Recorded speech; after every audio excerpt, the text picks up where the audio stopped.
Hi all, എല്ലാവർക്കും പുതിയൊരു വീഡിയോയിലേക്ക് സ്വാഗതം. കഴിഞ്ഞ ട്യൂട്ടോറിയൽ വീഡിയോയിൽ നമ്മൾ ഡിസ്കസ് ചെയ്തത് CCTV സിസ്റ്റംസിൻ്റെ കോമ്പോണൻസിനെ കുറിച്ചായിരുന്നു.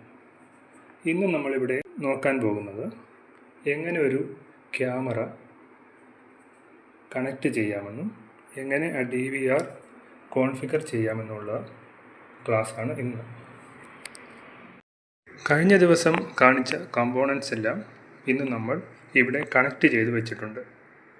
ഇത് ഒരു ഡോം ക്യാമറയാണ്. മറ്റു രണ്ട് ക്യാമറകൾ പുറത്ത് കണക്റ്റ് ചെയ്യും. ഇവിടെ പുറത്ത് വച്ചിരിക്കുന്ന രണ്ട് ക്യാമറകൾ കോയാക്സിയൽ കേബിൾ ഉപയോഗിച്ചും ഈ ഒരു ഡോം ക്യാമറ CAT6 കേബിൾ ഉപയോഗിച്ചുമാണ് കണക്റ്റ് ചെയ്തിരിക്കുന്നത്. CAT6 കേബിൾ ബലൂൺ ഉപയോഗിച്ചാണ്, വീഡിയോ ബലൂൺ ഉപയോഗിച്ചാണ് നമ്മളിവിടെ കണക്റ്റ് ചെയ്തിരിക്കുന്നത്. ക്യാമറയിൽ നിന്ന് വരുന്ന DC കേബിളുകൾ ഇവിടെ ഈ പവർ സപ്ലൈയിലാണ് കണക്റ്റ് ചെയ്തിരിക്കുന്നത്. അതിനുശേഷം DVRൽ BNC കണക്ടറുകളും മോണിറ്ററിൽ നിന്ന് വരുന്ന HDMI കേബിളും ഒരു LAN കേബിളും, ഇത് വൈഫൈ ഉപയോഗിച്ച ഒരു എക്സ്റ്റൻഡർ ഉപയോഗിച്ചാണ് ഇവിടെ LAN കണക്റ്റ് ചെയ്തിരിക്കുന്നത്. പിന്നീട് DVRൻ്റെ പവർ, മൗസ് എന്നിവയും നിങ്ങൾക്കിവിടെ കാണാം. ഇത് ഒരു DVRൻ്റെ ഉൾഭാഗമാണ്. DVRൻ്റെ മെയിൻ ബോർഡാണ് ഇത്. ഈ PCB ബോർഡിൽ നിന്നാണ് DVRൻ്റെ പ്രോഗ്രാമുകളെല്ലാം നടക്കുന്നത്. ഇതിനുള്ളിൽ നിങ്ങൾക്ക് ഒരു CMOS ബാറ്ററിയും കാണാം. ഈ CMOS ബാറ്ററി വഴിയാണ് DVRൻ്റെ സമയം ക്രമീകരിക്കുന്നത്. ഇതിപ്പോൾ ഹാർഡ് ഡിസ്ക് ഓൾറെഡി ഇൻസ്റ്റാൾ ചെയ്തിട്ടുണ്ട്. SATA കേബിളും പവർ കേബിളും ഉപയോഗിച്ച് ഇതിൽ ഒരു 2 TBയുടെ സർവൈലൻസ് ഹാർഡ് ഡിസ്ക്കാണ് ഇൻസ്റ്റാൾ ചെയ്തിരിക്കുന്നത്.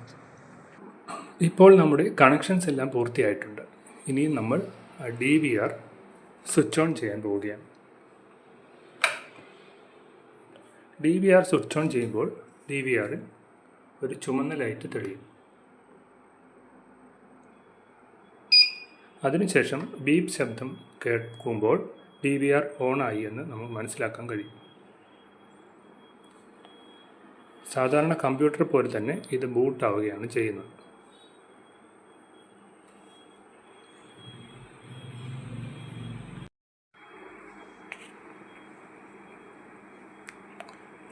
ഇതിപ്പോൾ ബൂട്ടായി വരികയാണ്.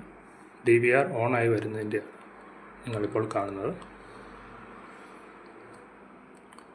ഇപ്പോൾ DVR ഓൺ ആയിട്ടുണ്ട്. ഇനിയും നമുക്ക് ഇവിടെ ഇപ്പോൾ ഹാർഡ് ഡിസ്ക് ഇനിഷ്യലൈസ് ചെയ്തിട്ടില്ല, അതാണ് ഈ ബീപ്പ് ശബ്ദം കേൾക്കുന്നത്. ഇവിടെ നിങ്ങൾക്ക് റീജിയൻ സെലക്ട് ചെയ്ത് കൊടുക്കാവുന്നതാണ്. നമ്മളുടെ റീജിയൻ ഇന്ത്യ ആയതുകൊണ്ട് ഇന്ത്യ സെലക്ട് ചെയ്യാവുന്നതാണ്. ഇന്ത്യ സെലക്ട് ചെയ്തതിന് ശേഷം ഇവിടെ ഏത് language, time zone, format, date and time format എല്ലാം കൊടുക്കണം. ഇപ്പോൾ ഇവിടെ സമയം കാണിക്കുന്നത് 13:57. ഇപ്പോൾ നമ്മുടെ സമയം അതനുസരിച്ച് ക്രമീകരിക്കാവുന്നതാണ്. ഇപ്പോൾ ഞാൻ ഈ ടൈം തന്നെയാണ് കൊടുക്കുന്നത്. അതിനുശേഷം DVRൽ നമ്മൾ ഒരു user name, already user name ഉണ്ടാവും, അഡ്മിനാണ് യൂസർ നെയിം. ആ യൂസർ നെയിമിന് ശേഷം നമ്മൾ പാസ്വേഡ് കൊടുക്കേണ്ടതാണ്. പാസ്വേഡ് കൊടുക്കാൻ വേണ്ടി ഇവിടെ ചില നിബന്ധനകൾ കമ്പനി പറയുന്നുണ്ട്. അവ ഇവയൊക്കെയാണ്. 8 മുതൽ 16 വരെയുള്ള ക്യാരക്ടേഴ്സ് ഉപയോഗിക്കണം. പിന്നീട് 1, 2, 3 യൂസർ നെയിം തന്നെ ഉപയോഗിക്കാൻ പാടില്ല. അഡ്മിൻ അങ്ങനെയുള്ള കാര്യങ്ങളൊന്നും പാടില്ല. പിന്നെ അപ്പർ കേസ് ലെറ്റേഴ്സ് വേണം, lower case letters, special characters, risky ആയിട്ടുള്ള പാസ്വേഡും അലൗഡ് അല്ല. ഇപ്പോൾ ഇവിടെ നമ്മൾക്ക് ഇഷ്ടമുള്ള പാസ്വേഡ് കൊടുക്കാം, പക്ഷേ ഈ പറഞ്ഞ നിബന്ധനകൾ ബാധകമാണ്. ഇപ്പോൾ ഞാനിവിടെ ഒരു പാസ്വേഡ് കൊടുക്കുകയാണ്. test@135 എന്നാണ് കൊടുത്തിരിക്കുന്നത്. അതിവിടെ നമുക്ക് ഡിസ്പ്ലേ ആകുന്നതാണ്. അതുപോലെ തന്നെ ആ പാസ്വേഡ് കൺഫേം ചെയ്യേണ്ടതാണ്. ക്യാപിറ്റൽ ലെറ്റർ T ആണ്.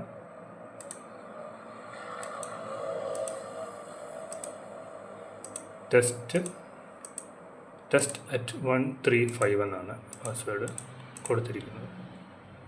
ഹിൻഡ് എന്തെങ്കിലും നമുക്ക് കൊടുക്കാം. ഹിൻഡും ഞാൻ ടെസ്റ്റ് എന്ന് തന്നെയാണ് കൊടുത്തിരിക്കുന്നത്. അതിനുശേഷം ഇവിടെ അൺലോക്ക് പാറ്റേൺ, ഒരു പാറ്റേൺ ഉണ്ടാവും. പാറ്റേണും പാസ്വേഡുമാണ് ആദ്യം നമ്മൾ DVR ഓപ്പൺ ചെയ്യുമ്പോൾ ചോദിക്കുന്ന സെക്യൂരിറ്റി മെഷേഴ്സ്. അതിൽ പാറ്റേൺ ഇപ്പോൾ ഞാൻ 7 ആണ് കൊടുക്കുക. 7 നമുക്കിഷ്ടമുള്ള പാറ്റേൺ കൊടുക്കാം. ഇവിടെ 7 എന്നാണ് കൊടുത്തിരിക്കുന്നത്. അതിനുശേഷം ഓട്ടോയും ആക്ടിവേറ്റും ഉണ്ട്. ആക്ടിവേറ്റ് കൊടുത്തു കഴിഞ്ഞാൽ അത് ആക്ടിവേറ്റിലേക്കാണ് നമ്മൾക്ക് പോകേണ്ടത്. ഇനിയും പല സ്റ്റെപ്പുകളുമുണ്ട്. അടുത്ത സ്റ്റെപ്പ് ടൈമാണ്. ടൈം നമ്മൾ ഓൾറെഡി സെറ്റ് ചെയ്തിട്ടുണ്ട്. അതിനാൽ നെക്സ്റ്റിലേക്ക് പോകാം. ഇവിടെ നമ്മളോട് ചോദിക്കുന്നത് ഈ നെറ്റ്വർക്കിൻ്റെ ഡീറ്റെയിൽസാണ്. ഇത് DHCP തന്നെയാണ് എപ്പോഴും കൊടുക്കേണ്ടത്. സ്റ്റാറ്റിക് IP കൊടുത്താലും കുഴപ്പമില്ല, എങ്കിലും DHCP ആണ് ഇവിടെ ഞാൻ കൊടുത്തിട്ടുള്ളത്. അടുത്തതായി ഹാർഡ് ഡിസ്ക് ആണ്. നമ്മളിവിടെ വെച്ചിരിക്കുന്ന 2 TB ഹാർഡ് ഡിസ്ക് ഇവിടെ ഓൾറെഡി ഡിസ്പ്ലേ ആയിട്ടുണ്ട്. പക്ഷേ അത് അൺഇനിഷ്യലൈസ്ഡ് ആണ്. ഇനിഷ്യലൈസ് ചെയ്താൽ മാത്രമാണ് ഹാർഡ് ഡിസ്ക് പ്രോപ്പറായി വർക്ക് ചെയ്യും. ഇനിഷ്യലൈസേഷൻ മീൻസ് അത് ഫോർമാറ്റ് തന്നെയാണ്. ഇപ്പോൾ ഇനിഷ്യലൈസേഷൻ നടക്കുകയാണ്. അതിൻ്റെ പെർസെൻറ്റേജ് സ്ക്രീനിൽ ഡിസ്പ്ലേ ആവുന്നതായിരിക്കും. ഇനിഷ്യലൈസേഷൻ ഏകദേശം പൂർത്തിയാവാറായിട്ടുണ്ട്. ഇപ്പോൾ ഇനിഷ്യലൈസേഷൻ കഴിഞ്ഞിരിക്കുന്നു. നമുക്ക് നെക്സ്റ്റ് സ്റ്റെപ്പിലേക്ക് പോകാം. ഇപ്പോൾ DVRൻ്റെ കപ്പാസിറ്റിയും ഫ്രീ സ്പേസും എല്ലാം ഇവിടെ കാണിക്കുന്നുണ്ട്.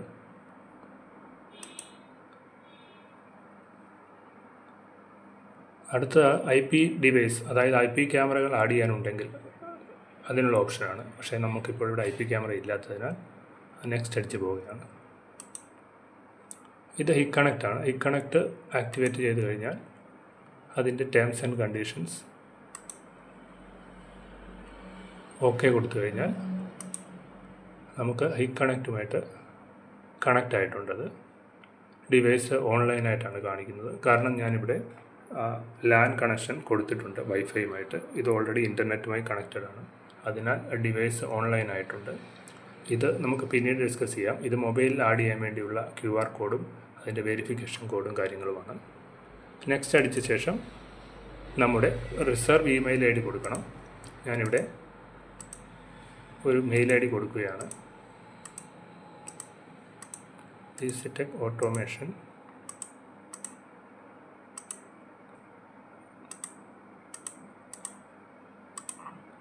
@gmail.com എന്ന മെയിൽ ID ആണ് ഇപ്പോൾ ഞാൻ കൊടുക്കുന്നത്.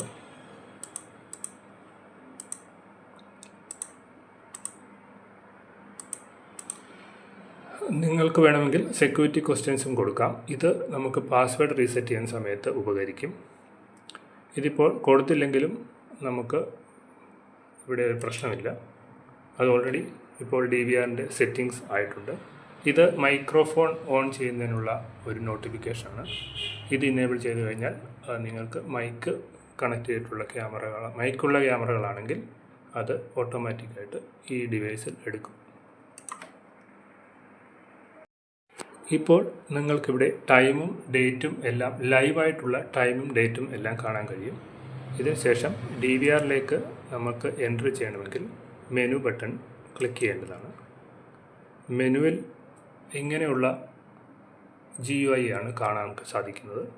ഇവിടെ ലൈവ് വ്യൂ ഉണ്ട്, പ്ലേ ബാക്ക് ഉണ്ട്, സെർച്ച് ചെയ്യാൻ പറ്റും പ്ലേ ബാക്ക്, പിന്നെ കോൺഫിഗറേഷനിൽ പോയി കഴിഞ്ഞാൽ നിങ്ങൾക്ക് ഇവിടെ ജനറൽ സെറ്റിംഗ് ആണ് ആദ്യം വരുന്ന ജനറൽ സെറ്റിങ്സിൽ അതിൻ്റെ resolution, video quality mode, mouse pointer speed, അങ്ങനെയുള്ള വിസാർഡ് തുടങ്ങിയ ഓപ്ഷനുകൾ ലഭിക്കുന്നതാണ്. ഇവിടെ റീജിയൻ ആൻഡ് ടൈം സെറ്റിങ്സ്, നിങ്ങൾക്ക് വീണ്ടും വേണമെങ്കിൽ ടൈം സെറ്റ് ചെയ്യാവുന്നതാണ്. ഇവിടെ മോർ സെറ്റിങ്സ് ഉണ്ട്. DVRൻ്റെ ഡീറ്റെയിൽസ് ആണത്. ഡിവൈസ് നെയിം നിങ്ങൾക്ക് മാറ്റാം. അങ്ങനെയുള്ള കാര്യങ്ങളെല്ലാം ചെയ്യാവുന്നതാണ്. രണ്ടാമതായിട്ട് ഇവിടെ ലൈവ് വ്യൂ ആണ്. ലൈവ് വ്യൂവിൽ ജനറലുണ്ട്. ജനറലിൽ നമ്മൾ കൊടുത്തിരിക്കുന്ന ഔട്ട്പുട്ട് ഏതാണ്, ഇൻ്റർഫേസ് VGA ആണോ HDMI ആണോ. ഇവിടെ VGAയും HDMI ഉണ്ട്. പിന്നെ വിൻഡോസ് ഡിവിഷൻ, അത് ക്യാമറകൾ കാണുന്ന ആ കോളത്തിനാണ് പറയുന്നത് വിൻഡോസ് ഡിവിഷൻ. അത് 2x2 ആണ്. പിന്നുള്ള VGA HDMI അങ്ങനെയുള്ള ബാക്കി കാര്യങ്ങളുണ്ട്. അതിനുശേഷം വ്യൂ നമ്മളിപ്പോൾ ഫ്രണ്ടിൽ ലൈവ് വ്യൂ കാണുന്നത് നമുക്ക് എങ്ങനെ വേണമെങ്കിലും ക്രമീകരിക്കാം. ഇവിടെ ഇപ്പോൾ A1 ഫസ്റ്റ് സെക്കൻഡ് ക്യാമറ കാണണമെങ്കിൽ ഇവിടെ ക്ലിക്ക് ചെയ്ത ശേഷം ഈ ക്യാമറ 2ൽ അമർത്തി കഴിഞ്ഞാൽ ഇപ്പോൾ ഈ 2 ആയിരിക്കും ഫസ്റ്റ് കാണുന്നത്. അതുപോലെ തന്നെ ഈ കോളത്തിൽ 3 കൊടുത്ത ശേഷം 1 കൊടുത്തു കഴിഞ്ഞാൽ 1 ആയിരിക്കും ഇവിടെ കാണുന്നത്. നിങ്ങൾക്ക് ലൈവ് വ്യൂവിൽ പോയി കഴിഞ്ഞാൽ അത് മാറുന്നത് അറിയാൻ പറ്റും. അത് ഞാനിപ്പോൾ അവിടെ അപ്ലൈ കൊടുത്തിട്ടില്ല. അപ്ലൈ കൊടുത്ത ശേഷം അത് മാറുന്നത് കാണാൻ കഴിയും. ഇപ്പോൾ നോർമലായിട്ടാണ് ഇരിക്കുന്നത്. ഇവിടെ നമ്മൾ സെലക്ട് ചെയ്ത ശേഷം താഴെ അപ്ലൈ കൊടുക്കണം. ക്യാമറ 2 ആണ് ഇപ്പോൾ ഫസ്റ്റ് കൊടുത്തിരിക്കുന്നത്. എന്നിട്ട് അപ്ലൈ കൊടുത്തു കഴിഞ്ഞാൽ ലൈവ് വ്യൂവിൽ ക്യാമറ 2 വരുന്നതായിരിക്കും. അതുപോലെ ലൈവ് വ്യൂ എടുത്ത ശേഷം വ്യൂ നമുക്ക് പഴയ പോലെ ക്യാമറ 1, ക്യാമറ 2, ക്യാമറ 3, ക്യാമറ 4 എന്ന് കൊടുത്ത ശേഷം അപ്ലൈ കാണും. നമ്മൾക്ക് ഹൈഡ് ചെയ്തിടാനും ഇതുവഴി. ചില സ്ഥലങ്ങളിൽ നമ്മൾ ക്യാമറ കാണില്ല. അപ്പോൾ ഇതുപോലെ ഇങ്ങനെ സെലക്ട് ചെയ്യാത്തതിൻ്റെ കുഴപ്പമാണ്. ഇത് ചാനൽ 0 ആണ്. അതിൽ ഫ്രെയിം റേറ്റും കാര്യങ്ങളുമൊക്കെയാണ് ഇവിടെ സെലക്ട് ചെയ്യാൻ പറ്റും. ഇപ്പോൾ 12 FPS ആണ് ഇട്ടിരിക്കുന്നത്. ഇപ്പോൾ റെക്കോർഡാകുന്നത് 12 FPS-ലാണ്. നമുക്ക് 22 ആക്കാം, 20 ആക്കാം. അതിനുശേഷം യൂസറാണ്. ഇപ്പോൾ നമ്മൾ ക്രിയേറ്റ് ചെയ്ത യൂസറാണിത്. യൂസറിൻ്റെ സ്ട്രോങ് പാസ്വേഡാണ്. അഡ്മിൻ ലെവലാണ്, സ്ട്രോങ് പാസ്വേഡാണ്. അതെല്ലാമാണ് കാണിക്കുന്നത്. അതിനുശേഷം നമ്മൾ പോകുന്ന നെറ്റ്വർക്കിലേക്കാണ്. നെറ്റ്വർക്കിനകത്ത് DHCP ആണ് ഇപ്പോൾ ഇനേബിൾ ചെയ്തിരിക്കുന്നത്. അതുകൊണ്ട് ഇപ്പോഴുള്ള IP ആണ് ഈ കാണിക്കുന്നത്. LAN അങ്ങനെയുള്ള കാര്യങ്ങളെല്ലാം ഉണ്ട്. ഇവിടെ വൈഫൈ ഡോങ്കിൾ കണക്ട് ചെയ്യാൻ വേണമെങ്കിൽ അതിനുള്ള ഓപ്ഷനാണിത്. പിന്നീട് പ്ലാറ്റ്ഫോം ആക്സസിലാണ് നമ്മൾ എപ്പോഴും ഓൺലൈൻ കാണണമെങ്കിൽ, മൊബൈലിൽ ഓൺലൈൻ കാണണമെങ്കിൽ എല്ലാം പ്ലാറ്റ്ഫോം ആക്സസിൻ്റെയാണ് ചെക്ക് ചെയ്യുന്നത്. ഇപ്പോൾ ഡിവൈസ് ഓൺലൈനാണ്. ഫോണിൽ ആഡ് ചെയ്യണമെങ്കിൽ ഈ QR കോഡ് ഉപയോഗിച്ച് നമുക്ക് ആഡ് ചെയ്യാൻ കഴിയും. ഇതൊന്നും നമ്മൾ അധികം ഉപയോഗിക്കുന്നില്ല. പിന്നീട് ക്യാമറകളാണ്. ക്യാമറയിൽ വന്നു കഴിഞ്ഞാൽ IP ക്യാമറ ആഡ് ചെയ്യാനുള്ള ഓപ്ഷനുണ്ട്. ഇവിടെ IP ക്യാമറ ഇപ്പോൾ ഇല്ലാത്തതിനാൽ നമുക്ക് ആഡ് ചെയ്യാൻ നമുക്ക് കഴിയില്ല. പിന്നീടുള്ള ഡിസ്പ്ലേ ആണ്. ഇപ്പോൾ നമ്മൾ ആ കാണുന്ന ഫസ്റ്റ് ക്യാമറയുടെ ഡിസ്പ്ലേ ആണിത്.